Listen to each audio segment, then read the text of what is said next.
Hello friends, welcome back to our channel. So இன்றைக்கி என்ன video பார்க்க போகிறோம் அப்படின்னா, இன்றைக்கி எனக்கு வந்த ஆர்டர் தான். ஸோ இது பார்த்திங்கன்னா நான் வீட்டில் இருந்தே ஒர்க் பண்ணிகிட்ருக்கேன்னு தெரியும், ஆல்ரெடி வீடியோ பார்த்துட்ருக்கவங்களுக்கு.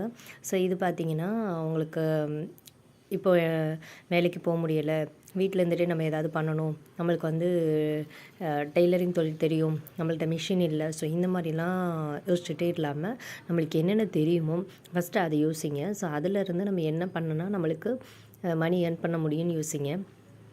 ஏன்னா குழந்தைகளை வீட்டில் வச்சுட்டு நம்மளால் எந்த ஒர்க்கும் வந்து போக முடியலை, குழந்தைகளை பார்த்துக்க ஆள் இல்லை, இப்படி நம்ம சொல்லிக்கிட்டே உட்காந்துருந்தோம்னா நம்ம சொல்லிக்கிட்டே தான் உட்காந்துருக்கணும். ஏன்னா நம்மளால் வந்து எந்த ஸ்டெப்புமே எடுத்து வைக்க முடியாது.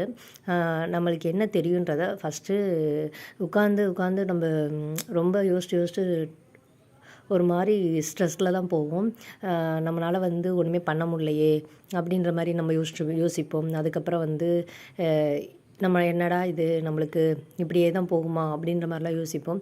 அதுக்கு பதிலாக நம்ம இந்த மாதிரி மாற்றி யோசித்தோம் அப்படின்னா நம்மளுக்கும் கொஞ்சம் ரிலாக்ஸ்டாக இருக்கும், ஒரு இன்கமும் கிடைக்கும், நம்மளோட வேலையை நம்ம ஈஸியாகவும் பார்க்க முடியும். அதாவது நம்ம எப்போ ஸ்ட்ரெஸ்ஸில் இருக்கோமோ நம்மளால் வந்து வீட்டு வேலை கூட ஒழுங்காக பார்க்க முடியாது, நம்ம குழந்தைங்களையும் கவனிக்க முடியாது.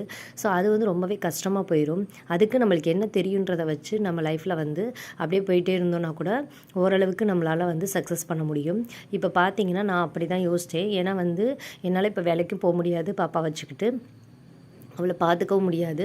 ஸோ அதனால் பார்த்துக்கவும் ஆள் இல்லை ஆக்சுவலாக. ஸோ அதனால் வந்து நான் என்ன டிசைட் பண்ணேன் அப்படின்னா, நம்மளுக்கு என்ன தெரியுமோ அதை வச்சு நம்ம ஏர்ன் பண்ணலாம் அப்படின்னு சொல்லிட்டு தான் நான் வீட்டில் வந்து இந்த டெய்லரிங் ஒர்க் வந்து அதை ஆக்சுவலாக மிஷின் வாங்க முடியாத காரணத்தினால நான் என்னென்னலாம் ஒர்க்லாம் பண்ண முடியும், அதாவது ஹேண்ட் ஒர்க் என்னென்னலாம் பண்ணலாம் அப்படின்னு நான் டிசைட் பண்ணி அதில் தான் வந்து நான் பண்ணிகிட்ருக்கேன்.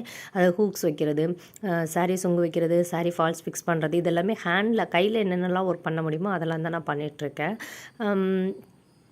இப்போ பார்த்தீங்கன்னா உங்களுக்கு நான் ஒரு அட்வைஸ் என்ன சொல்கிறேன் அப்படின்னா, உங்களுக்கு என்னென்ன ஒர்க்லாம் தெரியும்.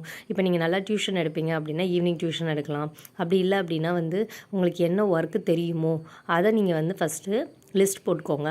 அதில் என்னென்னலாம் உங்களால் பண்ண முடியும் அப்படின்றத ஃபஸ்ட்டு நீங்கள் டிசைட் பண்ணிக்கோங்க. தெரியல அப்படின்னா கற்றுக்கோங்க. இப்போ உங்களுக்கு தெரியலன்ட்டு உட்காந்துருந்தீங்கன்னா யாரும் வந்து உங்களுக்கு வந்து சொல்லிக் கொடுக்க மாட்டாங்க. வா உனக்கு இதை பண்ணித்தரேன் அதை பண்ணித்தரேன்னு யாரும் சொல்லவும் மாட்டாங்க. நீங்கள் அப்படியே நீங்கள் எடுத்து செஞ்சாலும் உங்களை வந்து இதை எதுக்கு பண்ணிகிட்ருக்க, இதெல்லாம் 15 ரூபா தான் கிடைக்கும், இந்த 15 நீ இவ்வளோ தூரம் இது பண்ணிகிட்ருக்க அப்படின்னு வந்து டீமோட்டிவேட் தான் பண்ணுவாங்களே தவிர உங்களுக்கு வந்து யாரும் வந்து இதை பண்ணு பரவாயில்லையே நீ ஒரு 10 ரூபா சம்பாதிக்கிறேன்னு யாரும் சொல்ல மாட்டாங்க.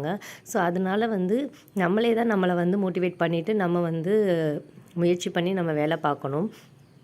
ஸோ நான் என்ன பண்ணேன் அப்படின்னா, ஒரு நாள் வந்து உட்காந்து எனக்கு என்னென்னலாம் தெரியும் அப்படின்னு சொல்லிட்டு நான் பண்ணிகிட்ருந்தேன். ஸோ அப்போ லிஸ்ட் எடுக்கிறப்போ வந்து நான் நல்லா படிச்சிருக்கேன். ஸோ என்னால் டியூஷன் எடுக்க முடியும். நான் டியூஷனும் பார்ட் டைமாக எடுத்துகிட்ருக்கேன். அதாவது ஒரு டியூஷன் சென்டரில் வந்து டியூஷன் எடுத்துகிட்ருக்கேன். அதுக்கப்புறம் பார்த்திங்க அப்படின்னா எனக்கு என்னென்ன தெரியும் அப்படின்ற லிஸ்ட்டு போட்டு அதே மாதிரி என்னோடய ஃபேமிலியை அதை அஃபெக்ட் பண்ணக்கூடாது. அதாவது பாப்பா பார்த்துக்கிறது இந்த மாதிரி எந்த இதுலேயுமே அதை அஃபெக்ட் ஆகாமல் நான் அதுக்கேற்ற மாதிரி நான் போட்டு அந்த ஒர்க் எல்லாமே பண்ணிகிட்ருக்கேன். இப்போ பார்த்திங்கன்னா என்னால் மார்னிங் வந்து பாப்பா ஸ்கூலில் விட்டதுக்கப்புறம் சமையல் வேலை எல்லாமே காலையில் முடிஞ்சிடும். ஸோ அதுக்கப்புறம் ஃப்ரீயாக இருக்கிறப்ப எனக்கு என்னென்ன தெரியும் அப்படின்னு நான் லிஸ்ட் போட்டு தான் இந்த மாதிரி ஹேண்ட் ஒர்க் எல்லாமே எடுத்து பண்ணிகிட்ருக்கேன். அதில் பார்த்திங்கன்னா சாரீ சொங்கு. ஸோ இதுவுமே எனக்கு தெரியாது, ஃபஸ்ட்டு நானாக கற்றுக்கிட்டேன். இப்போ தான் யூடியூப்பில் வந்து நிறைய வீடியோஸ் வந்து லேர்ன் பண்ணுறதுக்கு இருக்குது. நம்மளுக்கு எது தெரியலையோ அதை போட்டாலே அது வந்துடுது. அதில் வந்து நம்ம நிறைய 4-5 வீடியோஸ் பார்க்க நம்மளுக்கே நிறையா கற்றுக்கலாம்.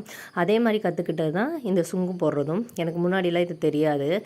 இது என்னடா அது முடிச்சு போடுறது தெரியாதுன்னு சொல்கிறீங்க அப்படின்னு பார்க்காதீங்க. அதில் வந்து நிறைய டிப்ஸ் இருக்குது. அந்த மாதிரி நம்ம பண்ணும்போது மட்டும்தான் அது கரெக்டாக பண்ண முடியும். இல்லைன்னா சில சாரீலாம் வந்து டக்குன்னு எடுக்க வராது அந்த நூலெல்லாம். சில சாரீஸ் வந்து நம்ம வந்து கட் பண்ணும்போது ஓரத்தில் பார்த்து கட் பண்ணணும். ஸோ இந்த மாதிரி நிறைய டிப்ஸ்லாம் இருக்குது. இது எல்லாமே நான் வீடியோ பார்த்து தான் கற்றுக்கிட்டேன். அந்த மாதிரி கற்றுக்கிட்டு தான் நான் இப்போ வந்து இந்த ஒர்க் பண்ணிகிட்ருக்கேன். இப்போ இதில் பார்த்தீங்க அப்படின்னா எனக்கு ஒரு சாரீக்கு 50 ரூபா. ஸோ இப்போ எனக்கு வந்து 3 சாரீ வந்திருக்கு ஆர்டரு. ஸோ அந்த 3 சாரீ பார்த்திங்கன்னா 150 ரூபா. சும்மா இருந்தால் யாரும் இந்த 150 ரூபா வந்து எனக்கு கொடுத்துட மாட்டாங்க. ஸோ அந்த மாதிரி நான் ஒவ்வொன்றா கற்றுக்கிட்டு ஒவ்வொன்றா பண்ணிகிட்ருக்கேன் தான் இப்போ எனக்கு வந்து ஓரளவுக்கு ஆர்டர்ஸ் வந்து வர ஆரம்பிச்சிருச்சு இல்லையா. ஸோ அதனால் வந்து எனக்கு ரொம்பவே ஹாப்பியாக இருக்குது. என்னால் எவ்வளோ முடியுமோ அந்த மாதிரி நான் வந்து வீட்டில் இருந்து இந்த ஒர்க் எல்லாமே பண்ணிகிட்ருக்கேன். ஸோ உங்களாலேயும் முடியும். ஸோ கண்டிப்பாக ட்ரை பண்ணி பாருங்கள். ஸோ வீட்டில் சும்மா இருந்தாமல் ஏதாவது ஒரு ஒர்க் பண்ணுங்கள். அப்போ தான் வந்து நம்மளுக்கும் வந்து கொஞ்சம் மைண்ட் ரிலாக்ஸாகவும் இருக்கும். நம்மளாலையும் எதுவும் பண்ண முடியுன்ற நம்பிக்கையோடு நம்மளும் இருக்க முடியும். ஓகே ஃப்ரெண்ட்ஸ், இந்த வீடியோ கண்டிப்பாக உங்களுக்கு ஒரு மோட்டிவேட்டாக இருக்கும்னு நினைக்கிறேன். ஸோ அப்படி இருந்துச்சுன்னா நம்ம சேனலுக்கு லைக் கொடுங்க. தேங்க்யூ. தேங்க்ஸ் ஃபார் வாட்சிங்.